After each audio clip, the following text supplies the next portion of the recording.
গল্পটিকে পুরোটা মন দিয়ে শুনবেন। আজ আমার বিয়ে, আর হঠাৎ করে আমার বোন এসে আমার কানে কানে বলল, দিদি তোমার বর পিছনের দরজায় তোমাকে ডাকছে। আমি একটু অবাক হলাম, কেননা কিছুক্ষণ পরেই তো আমার বিদায় হবার পালা। তাহলে আমার বর আমাকে দেখা করার জন্য এত তাড়াহুড়ো কেন করছে? সে রেগে না যায় এই ভয়েই আমি দেখা করতে গেলাম। কিন্তু আমি যখন ওখানে গেলাম কেউ ছিল না। আমি যেই ফেরত আসার জন্য পিছনে ঘুরলাম, তখনই কেউ আমার মুখে হাত দিয়ে আমাকে অজ্ঞান করে দিল।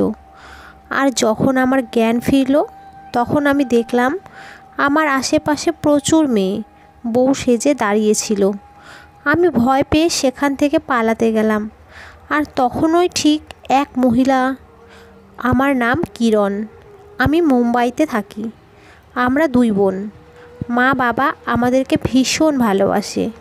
আমাদের বংশের ছেলেরা যতদূর পড়তে চায় পড়তে পারে, তাদের কোনো বাধা থাকে না। কিন্তু মেয়েদের উপর অনেক বাধা চাপিয়ে দেওয়া হয়, আর মেয়েদেরকে কোথাও যেতেও দেওয়া হয় না। তারা ভাবে যে মেয়েরা যদি বেশি পড়ালেখা করে তাহলে তারা বিদ্রোহী হয়ে উঠবে। কোনো একটা ভুল সিদ্ধান্তের জন্য সব মেয়েদের ভবিষ্যৎ বিপদের মুখে চলে যেতে পারে। আমার পরিবারের শুধুমাত্র বাবাই ছিল যে পড়াশোনা করে ডাক্তার হয়েছিল। যখন বাবা খুব ভালো কলেজে আমাকে ভর্তি করাতে চাইলো, তখন বংশের সবাই অনেক রকম কথা বলল। এ তোমার ছেলে নাকি, যে তাকে পড়ানোর জন্য তুমি সমস্ত সম্পর্ককে পিছনে ছেড়ে যেতে চলেছ? তুমি অনেক পস্তাবে। এ তো মেয়ে, মেয়েকে পড়ানোর কী দরকার? বাবা তখন বলেছিল। আমি লোকের কথায় পরোয়া করি না, আর না আমার কোনো দুঃখ আছে যে আমার মেয়ে আছে ছেলে নেই। আপনারাও শুনে নিন, আমার কাছে ছেলের থেকেও বেশি প্রিয় আমার মেয়েগুলোই। তারপর বাবা আমাদের নিয়ে অন্য শহরে চলে আসলো। বাবা কারোর পরোয়াই করলো না। আমাদের জন্য সবার থেকে দূরে হয়ে গেল বাবা। কখনো কোনো কিছুর অভাব আমাদের অনুভবও হতে দেয়নি। মা বেশি পড়াশোনা জানতো না, কিন্তু তাকে দেখে কেউ বলতেই পারবে না যে সে কম পড়াশোনা জানে। আমি পড়াশোনায় ভীষণ আগ্রহী ছিলাম। আমি ইঞ্জিনিয়ার হতে চেয়েছিলাম। অনেক স্বপ্ন ছিল যা আমি পূরণ করতে চেয়েছিলাম। আমি আর আমার ছোট বোন আমরা একই কলেজে পড়াশোনা শুরু করলাম। আমি বোনকে ভীষণ ভালোবাসতাম। আর হবে না কেন, সে যে আমার একমাত্র বোন। তাকে সাজানোর খুব শখ ছিল আমার। আমাকে বলতো, দিদি তোমার তো পড়াশোনা করার রোগ ধরেছে, কিছুটা তো নিজের উপরে ধ্যান দাও। জানো, আমার সব বন্ধুরা বলে যে মনেই হয় না যে কিরণ তোমার দিদি। আমি বললাম, আমার এসব ভালো লাগে না। আমার এরকমই সিধে সাদা কাপড় চোপড় পরতেই ভালো লাগে। তখন নিধি বলল, তোমার তো ড্রেসের সম্পর্কে কোনো রুচিই নেই। তখন আমি তার কথা শুনে হাসতে লাগলাম। মা বলেছে আমার মৃত্যুর আগে ওর সম্বন্ধ ভালো জায়গায় আমি করিয়ে দিতে চাই। আমি বললাম যে, মা আমি এখন বিয়ে করতে চাই না। আমি এখন অনেক আগে যেতে চাই। নিজের পায়ের উপর খাড়া হতে চাই, দাঁড়াতে চাই। তুমি বিয়ে যদি করাতে চাও তাহলে নিধির করিয়ে দাও। তখন বাবা বলল, আরে বাবা এত তাড়াতাড়ির কী আছে? আমার মেয়েরা যা করতে চাইছে তাদেরকে তাই করতে দাও। আর এমনিতেও বিয়ে তো দিতে আছে, সেটাও হয়ে যাবে। তাদের এখন কী বা বয়স হয়েছে। আর আমার মেয়েদের সম্বন্ধের অভাব হবে না। একবার যদি এ বিষয়ে কথা তুলেছি তাহলে সম্বন্ধের লাইন লেগে যাবে। আমি বাবার হ্যাঁতে হ্যাঁ মেলাতে লাগলাম আর বললাম, একদম ঠিক বলেছ বাবা, এতে কোনো সন্দেহ নেই। তখন মা বলল বাবাকে, তুমি তো এদেরকে বিগড়ে দিচ্ছ। পড়ে নে তোর যত ইচ্ছা পড়ার। পড়াশোনা পুরো হতেই সম্বন্ধ দেখা শুরু করে দেব। আর আমি মাথা ধরে বসে পড়লাম। বাবা বলল, আমার মেয়েরা অনেক বুদ্ধিমতী, কখনো তাদের মা বাবার মাথা তারা ঝুঁকতে দেবে না। তখন নিধি চলে আসলো। আর মা তখনই বলা শুরু করে দিল যে, নিধি তোমার বাবা যদি তোমাকে কিচ্ছু না বলে তার মানে এই নয় যে তুমি যখন চাইবে নিজের বন্ধুদের সাথে বাইরে চলে যাবে। তখন নিধি মাকে বলল, তুমি চিন্তা করো না, তুমি তো জানো যে তোমার মেয়েরা তোমাকে কত ভালোবাসে। আর এমন কিছু তারা করবে না যাতে তোমাদের লজ্জিত হতে হয়। আর মা আমাদের দুজনকে বুকে জড়িয়ে আশীর্বাদ দিতে লাগলো। তখন নিধি বলল, তুমি কি জানো আমরা যে দুনিয়ায় থাকি এখানে শুধু লোকেরা এটাই দেখে যে ওর কাছে গাড়ি আছে কি না, তার ঘর কেমন।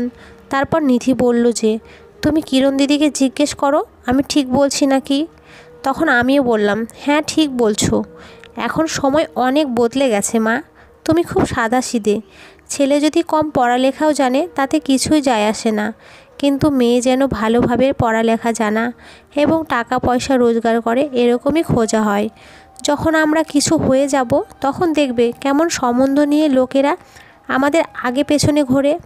আমার কথা শুনে মা কিছু ভাবতে লাগলো আর বলল, আচ্ছা তাহলে তোমরা দুজন খুব ভালো করে পড়াশোনা করো, আমি আটকাবো না। মায়ের কথা শুনেই বাবা আর আমরা হাসতে লাগলাম। আমার পরীক্ষা চলছিল, তাই আমি শুধু পড়াশোনা নিয়েই ব্যস্ত ছিলাম। খাওয়া দাওয়ার কোনো ধ্যানই ছিল না।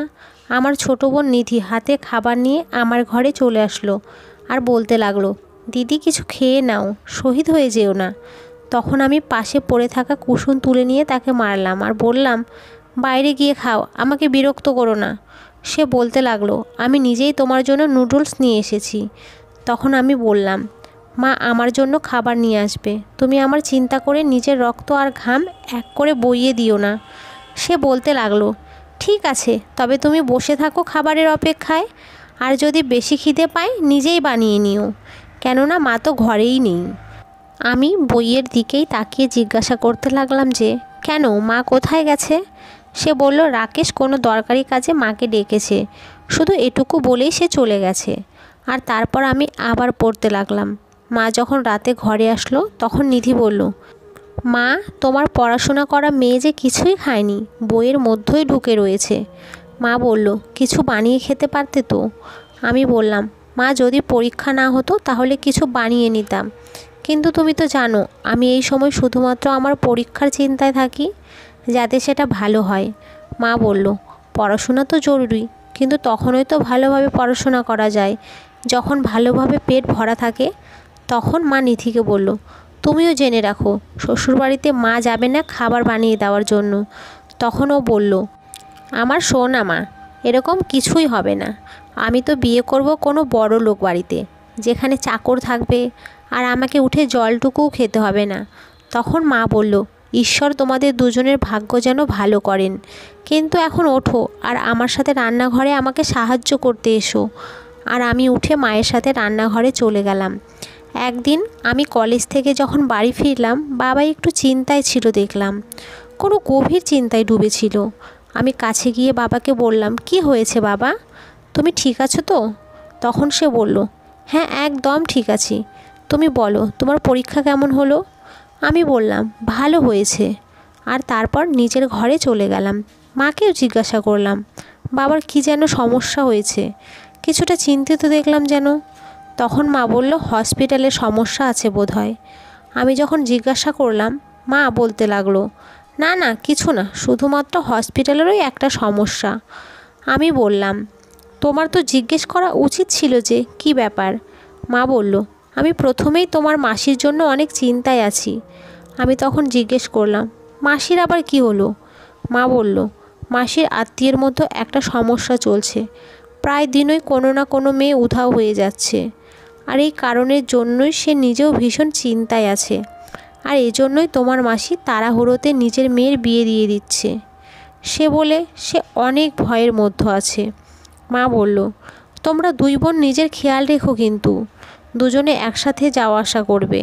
নিধিকে বোঝাও যে সে যেন ভালো বন্ধু বানায়। আজকাল যা নজরে আসছে তা কিন্তু সচরাচর হয় না। ভালো আর সুন্দর মুখের পেছনে অনেক ছলনা আছে। সে নিরীহ, সে ভালো মন্দের বিচার করতে পারে না। আমি বললাম, মা তুমি এভাবে চিন্তায় থেকো না, কিচ্ছু হবে না। এটাও তো হতে পারে যে মেয়েগুলো নিজেই নিজের পছন্দে বিয়ে করতে চেয়েছিল, আর পরিবারও জোর জবরদস্তি করেছিল, এজন্য পালিয়ে গেছে। মা বলল, জানি না, ভগবানই জানে যে কি সত্যি আর কি মিথ্যে, কিন্তু সত্যিকারের বলছি আমার মনের মধ্যে অনেক উল্টোপাল্টা চিন্তা আসছে। তোমরা যখন ঘর থেকে যাও আমার সারা দিন চিন্তায় কাটে। তারপর মা আবার বলল যে, তুমি একা কেন, নিধি কোথায়? নিজেকে ওর সাথে করে নিয়ে আসুনি? আমি বললাম যে আমি তাড়াতাড়ি ফ্রি হয়ে গিয়েছিলাম আর ক্লাসও ছিল না, এই জন্যই তাড়াতাড়ি চলে এসেছি। আর নিধি কোনো বাচ্চা তো নয় যে কেউ ওকে বলবে যে গাড়িতে বসো আর সে বসে চলে যাবে। মা বলল, ঈশ্বর না করুক এমন হয়, শুভ কথা বলো। আমি বললাম, আচ্ছা ঠিক আছে, তুমি একবার ওর সাথে ফোনে কথা বলে নাও। যখন নিধির সাথে কথা বলা হলো তখনও বলল, আমি তাড়াতাড়ি চলে আসব, তুমি কোনো চিন্তা করো না। আমায় আমার বন্ধু আমার ঘরে ছেড়ে দেবে। তারপর সে ফোন কেটে দিল। আমি মাকে বললাম, এবার জানতে পেরেছো তো যে সে কোথায়? মা বলল, আমি তো মা, তাই চিন্তা তো থাকেই। আমার কাছে তোমরা দুজন ছাড়া আর কিছুই তো নেই। তখন বাবাও ভেতরে আসলো আর বলল যে আমার শরীর ভালো না, আমি একটুখানি আরাম করতে চাই। তখন আমি বললাম, খাবার তো খেয়ে নাও, তারপর আরাম করো। বাবা বলল, না, চা খেয়েছি, এখন খিদে নেই, তোমরা খেয়ে নাও। বাবাকে দেখে আমার মনে হলো যে বাবা নিশ্চয়ই একটা সমস্যার মধ্যে আছে। তখন আমি ভাবলাম, বাবা যখন উঠবে তখন জিজ্ঞাসা করব যে আসলে কি এমন হয়েছে। তারপর বাবা যখন বিকেলবেলা ঘরের বাইরে আসলো, আমি জিজ্ঞাসা করলাম, বাবা কি হয়েছে, আমাকে বলো, হতে পারে আমি তোমায় কোনো সাহায্য করতে পারবো। তখন বাবা বলল, না কিচ্ছু না, তুমি চিন্তা করো না, আমি সামলে নেব। তখন আমি বললাম, তুমি কি আমায় যোগ্য ভাবো না, আর তাই আমার সাথে তুমি কোনো কথা শেয়ার করো না? বাবা বলল, ঠিক আছে বলছি, না হলে তুমি তো আমায় ছাড়বে না। তারপর বাবা বলল, কিছুদিন আগে আমার কাছে একটা সিরিয়াস কেস আসে। একটা লোকের গুলি লেগেছিল কিন্তু সে বাঁচেনি। সমস্ত সিনিয়র ডাক্তারদের ডেকে নেওয়া হয়েছিল, আর সেই সমস্ত ডাক্তারদের মধ্যে আমিও ছিলাম। যখন অপারেশন করলাম তখন আমাদের মনে হয়েছিল যে সে বাঁচবে না, কিন্তু ভগবানের কৃপায় অপারেশন সাকসেস হলো, আর সেই লোকটা বেঁচেও গিয়েছিল। আমার কলিগ ডাক্তার বলেছিলেন যে তাকে কোথাও গুরুত্বপূর্ণ কাজে যেতে হবে, আর এই রোগীর দায়িত্ব তোমার উপর রইল। আমি হ্যাঁ বলেছিলাম। যখন ওই ডাক্তার চলে গেল আর আমি রাউন্ডের জন্য বেরোলাম, তখন আমি প্রথমেই ওই রোগীকে দিকে গেলাম। আমার সাথে নার্সও ছিল। আমি যখন তার ওয়ার্ডে পৌঁছালাম তখন তার অক্সিজেন মাস্ক মুখ থেকে খোলা ছিল। আমি তাড়াতাড়ি তার মুখে অক্সিজেন মাস্ক লাগালাম আর তার হৃদয়ে চাপ দিতে শুরু করলাম, কিন্তু সে বাঁচল না। আর আমি কিছু বুঝতে পারলাম না যে অক্সিজেন মাস্ক কিভাবে সরে গিয়েছিল। সে নিজে থেকে তো ওটা সরাতে পারতই না। হসপিটালের সমস্ত ডাক্তারদেরকে তাড়াতাড়ি ডাকলাম আর নিজের কলিগকেও জানালাম, সবাই এসেছিল। তারপর আমি ভাবতেও পারিনি যে এর জন্য দায়ী আমাকে করা হবে। ডাক্তারদের মিটিং ডাকা হলো আর সমস্ত কিছু সিসিটিভি ক্যামেরা দিয়ে চেক করিয়ে সেই সময় ছিল তাকে জিজ্ঞাসা করে নিন। যখন ওই নার্সকে ডাকা হলো তখন সে বলল, স্যার আপনি কেন মিথ্যা কথা বলছেন? আমি তো সেই সময় কিছুক্ষণের জন্য আমার ঘরে গিয়েছিলাম। আপনি চাইলে বাইরের ওয়াচম্যানকে জিজ্ঞাসা করে নিন। তারপর সমস্ত ডাক্তার বলল, আপনি জানেন না যে মানুষটা আপনার আন্ডার থেকে মারা গেল কেন? তার সম্পর্ক কোনো রাজনৈতিক পার্টির সাথে আছে। সে আমাদের অবস্থা খারাপ করে দেবে মিডিয়াতে। এবার আপনি কি বলবেন নিজেকে বাঁচাতে? আমি বললাম যে আমি প্রমাণ করব যে আমাকে ষড়যন্ত্রের মধ্যে টেনে নিয়ে আসা হয়েছে। আমার এই সমস্তর সাথে কোনো সম্পর্কই নেই। আর এবার ওনারা আমাকে নিয়ে 3 মাস সময় দিয়েছিলেন যে প্রমাণ করো এই সমস্ত কিছুর পেছনে কে আছে। আর এবার যদি আমি প্রমাণ না দিতে পারি তো আমার ডাক্তারি লাইসেন্স বাতিল করে দেওয়া হবে। বাবার কথা শুনে আমি তাকে বললাম যে তুমি পুলিশে খবর দাও, তারাই খোঁজ খবর নেবে ঠিক করে। তখন বাবা বলল, এরা সবাই মিলে আছে, আমি কাউকে বিশ্বাস করি না। তখন আমি বাবাকে আশ্বস্ত করলাম যে তুমি চিন্তা করো না, আমি জানি আমার বাবা সম্পূর্ণ নির্দোষ।